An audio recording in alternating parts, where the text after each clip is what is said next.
Hello, everybody, and welcome to the final car show of 2023. It's a sad day, I know, but it's an inevitable day. It happens every year. Luckily, though, the final show of the year at M1 is always the JDM show, which brings in quite a few interesting vehicles. It's one of the more popular shows of the year, certainly for attendance.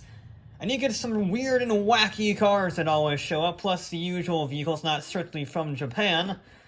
So it's nice to see him, and it's nice to end on a high, is what I like to say. But we're not going to start out with Japan yet, we're going to get to that at the end. We're starting out with the Italians instead, and they had a pretty good variety. I'm not going to sneeze at them. You got the Abarth, you got the Maserati MC20 Coupe. I wish it was baby blue, but the silver doesn't look too bad either. There was quite a lot of Ferraris in attendance from various years. I mean, the FF is fine, but it's never been my favorite. The 296 GTS, is it? The Spider? The GTS? That was pretty cool. I quite like the 296. I think I actually like it better as a Spider than the Coupe, actually, and I think that matte, darkish silver, maybe black, looks really good, although nothing will touch the Ferrari 458, especially in this gorgeous yellow color. Such an icon. But we move on to the British, and the British also had a huge variety. Like I said, these shows at the end of the year really end on a high because everyone wants to celebrate their cars before they have to turn them in for the winter. And they do not disappoint. So you had the classic roadsters like the Austin or the Lotus. That's not really a classic, but the Lotus at least is pretty darn good. The Aston Martin DB7 Vantage looks super clean. Very late 90s, early 2000s, smooth styling, quite like that. The Rolls-Royce Black Badge, the Reliant Robin. I love the Reliant Robin. It's fantastic to see it as usual, but I've already seen it before, which is why it's not my favorite British car in show today, although it is pretty much perfect. This is my favorite car. The Rover 220 Turbo Coupe, the fastest Rover ever made. I think it looks really good in that early 90s boxy style. The fact it's the fastest ever made, and that you don't see it very often, certainly in the US. Love to see it in the show. I think I've seen it once, but I saw it exit. I didn't actually get it look up close up. And it's awesome to see cars that you never get to see anywhere else. So we move on to the Americans, and there was, again, a huge variety of manufacturers. We had the Dune Buggy, we had the Studebaker Golden Hawk, the custom AMC AMX wide body, the carbon fiber, the custom, the really well-built SEMA quality build there. Dodge had a pretty good attendance record as well with the Viper SR2 GTS. I'm not sure if that's an actual version, like a special edition for Gran Turismo, because that was the cover car, or if it was just a custom build. Either way, looks super clean. Although the Dodge Dart GT, and even more so, the Coronet Super B, incredibly aggressive. I love the red with the black with red highlights, other way around, sorry. The Plymouth Arrows rally car is back with it's basically a badge engineered Lancer Evolution. Not Lancer Evolution, just normal Mitsubishi Lancer from the late 60s, early 70s, so it's nice to see that too. Very fitting for a rally car. Ford is usually kind of anticlimactic because it's just a bunch of Mustangs, but these Mustangs were actually pretty good. Again, I don't usually take pictures of standard Mustangs because they're, well, standard and generic, but I like the 70 Mach 1, the 71 Mach 1 that's just 15 miles long, brilliant green paint job.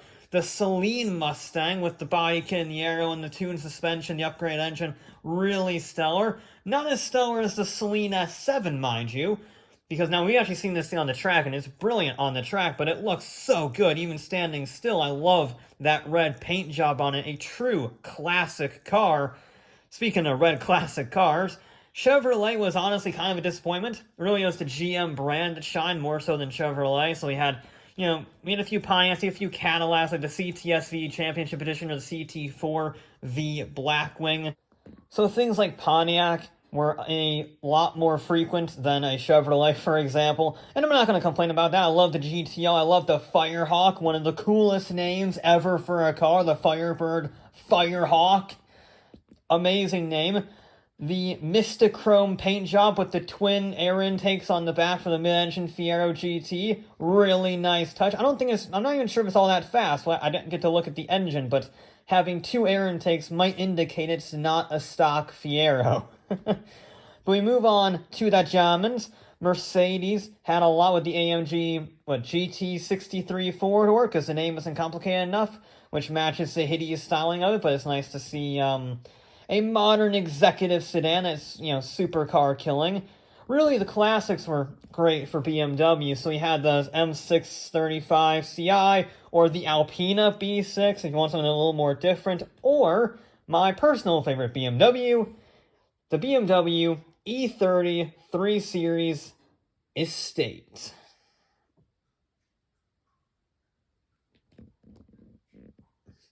I think this thing is absolutely staggeringly awesome. I love the paint job, I love the gold rims.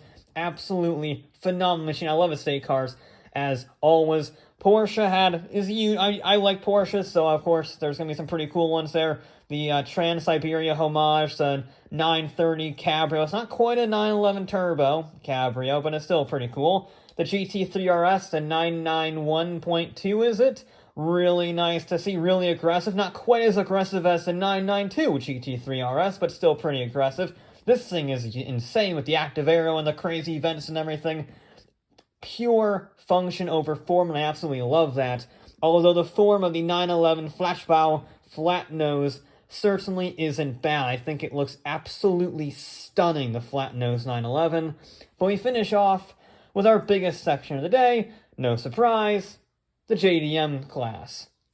The Japanese domestic market was in full display here, even though some of them were American legal, like, say, the Honda Civic RS from 1973, or the normal Civic, which looks really clean in that paint job. It's a really good custom build. It's subtle, not over the top, nice and simple. We have our first K car of the day, or should I say K van.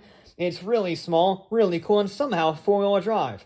I don't know how they fit four-wheel drive in that size van, but nice to see. The Suzuki Alto Works K car is even better to see. I love K cars. It's not quite the AutoZam, but a turbocharged 3-cylinder 600cc little rocket ship hatchback is awesome, and I love seeing the K cars. Subaru also had a pretty good attendance with the original generation WRX before it was the STI, and it was just an evolved version of the Impreza. There were even not one, but two Ute versions of the Impreza, which is not something I expected. And although I like the sort of hand-built style, the fact that this one looks so clean, it looks like it came out of the factory. Really well done this, but I've seen it before, and I still can't get over just how well built that car actually is. Like I said, it looks like it came from the factory. It is that high quality. And there were other vehicles as well, like a flying Miata, so a MX-5 with a Chevy Corvette engine, and actually built by the flying Miata guys. They're a tuning shop that actually specializes in LS swapping Mazdas. Nice to see. Quite a few RX-7 rotary vehicles. There was a drift car, and then there was sort of this clean, again, subtle build, not over the top, very much mitigated. It's not stupid racers. It's actually high quality stuff I like. Like the off-roaders here, so we had the four-wheel drive, the SR5. You can actually see that this went properly off-road. As much as I love the trophy truck, I don't think they actually raced it very much off-road. Still nice to see, though. Plenty of Corollas, mainly the AE86 was obviously going to be in attendance at a JDM show, but also the Marizo edition of the new Corolla, the GR Corolla. Awesome to see the track version. I'm sure it's a lot faster than the AE86, but I think the AE86 might be a little more popular, I'm not gonna lie. And I love to see builds that aren't ostentatious, that aren't over the top. They accentuate the already great styling, because I don't want to see these styles get ruined. I love the 240Z. I love the paint job on the yellow when you see the stock one on the left and the custom one on the right. It's tasteful. It's not over the top. It's clean. It does the job, and it does it very, very well. And I love it when they don't ruin iconic styles. Like the new Nissan Z, a perfect modern interpretation of a classic design. I think it's fantastic. We saw a Nissan Silvia S13 convertible, imported from Japan, so it was right-hand drive. I think they only sold the convertible in Japan. I didn't even know they made a Silvia convertible, but there you go. There were even some Fast and Furious cars. There was Vince's Maxima from the first one, which is all hilarious, that the secondary antagonist used a Maxima, and Brian's R34 GTR from the second film. This is such a well-done build. It looks so good, it's so accurate and so detailed. I think it might be one of the best Fast and Furious builds I've ever seen, but it certainly was not the only GTR. We had the original GTR, the 2000 GTR. We had the R33. I don't think it's a true midnight purple, and I don't think it's quite that good. It does have some body modifications on it, so it might be custom. Same thing with this one. This is definitely not a midnight purple. It is a wrap. It's a good wrap, but it is still not a truly original, unmodified R34 GTR. And we finish off with Mitsubishi, because they had actual rally cars, road legal rally cars. The Evolution 3 was in attendance, and even more impressively, the Evolution 4 was in attendance, so you can actually trace somewhat the evolution of the Mitsubishi Lancer Evolution from the 3 to the 4 and then to the 7. I wish it was the Evo 6, because that's my favorite of the Mitsubishi Lancers. But seeing some of the early ones that you don't usually get to see in shows, you see the 9 and the 10 and the 8s all the time, but seeing some of the originals from the 90s that actually had to be imported here, that is truly special. I love those things. And I've loved this year. This has been a fantastic year for car spotting, all the way back to the original Chrome and Ice show in, January? Seeing the Go-Go Mobile. Really nice stuff. You know me, I like seeing variety. I don't really care about the next Ferrari. I care about looking at legends like race cars or movie cars, things that are really well done, seeing things you don't see every day. Because, yes, I am very fortunate to live in an area where I do get to say that I have a 911 GT2 RS on track as a weekly occurrence. But seeing a Nissan Stagea with an R34 front end, that's just awesome. Seeing a Pikes Peak hill climb car, I never thought I'd see the day outside of, a museum. It's a true, I'm so fortunate, and I cannot stress that enough, that I do not forget how fortunate I am to see $70 million Ferraris, literal Ferraris that raced at the 24 Hours of Le Mans and won. It's incredible. Thank you so much for watching, and I will see you next year at the next show.